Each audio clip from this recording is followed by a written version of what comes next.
we don't have money to give to the groups. What we do is encourage them, trying to empower. Our role is more empowering, trying to encourage disadvantaged groups, including women, school children, men, that everybody has a talent. So we are also a pioneer to see that what has ever been decided, it goes down to the grassroots women in different sectors, including encouraging girls to be encouraged that they have the same capacity as their fellow.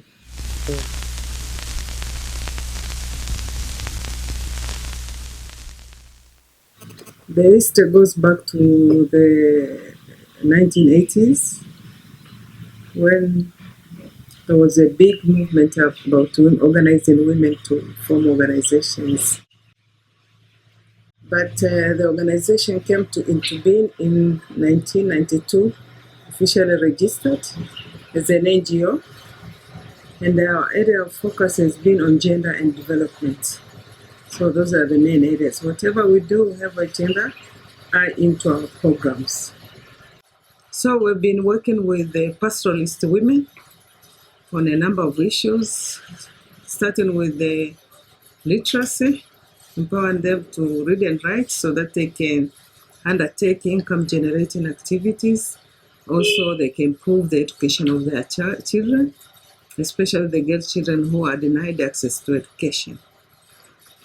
We've also worked with the pastoralists on the issue of land rights so that the women and the widows and the marginalized groups can have access to land, as well as conserve the environment so that it can be sustainable. So that project is still continuing till today. The other area of focus has been on renewable energy, because we know that women and children, particularly the girl children, are really affected by the task of looking for fuel wood or whatever kind of energy they use at the home, but mostly the fuel wood, which is now becoming scarce because even the resources where the forests are not there, and also the climate change has also resulted into scarce of that fuel wood. So we are trying to promote energy saving stoves in most of the rural areas, and affordable stoves which can be used in the rural areas, so that they can also reduce on the cost of energy which they use at the household level, but also they can improve the environment. I'm not talking about the past projects, but I'm talking about the current ones, like the food and the vegetable processing project, which has been intervened in Arumeru district in trying to train women to add value to the most perishable products like fruits and vegetables, which are wasted during the season. And they've been focusing on mango, so they are making mango pickle. And now they have been able to put the product into the market. And so it has been into existence. It has been a process, trying to mobilize women, trying to train them, trying to come into production, and now trying to improve quality and hygiene, and so that they can retain the market. We have started initiatives, our own initiatives of establishing a garden where we plant a variety of crops, and in this garden we have planted, we manage it organically. We don't apply artificial fertilizers, artificial chemicals. We have natural trees that we use for making insecticides, and we use animal manure for fertilizer.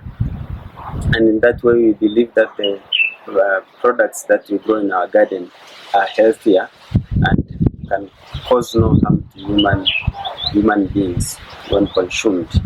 We have also encouraged other people to adopt this type of farming, and currently WODSTA is linked with 14 gardens, with 14 individual gardens, and some of them are owned by groups in different areas here in Arusha, for instance, Manyara district, and we also train people on how they can process the products, the harvests from their gardens, so that they may extend the shelf life.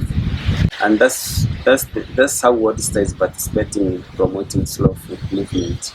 It's a world movement, and as WODSTA, we feel so proud to be part of this world movement promoting slow food.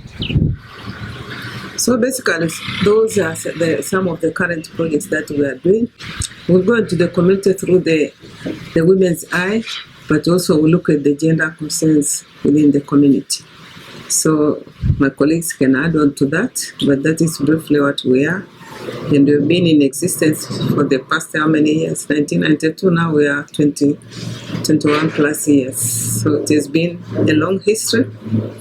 Maybe, like she was saying, the success of ours has come because of we use the tool of participation, involvement of the local people, of the people. We are the facilitator. We are just a catalyst. We don't have the groups of our own. The groups belong to the system. So, but we have to mobilize, say, for this group to be like this, we have to work together, saying we are there for a certain period. But when we leave, it has to be done by themselves in a sustainable way, or through the government.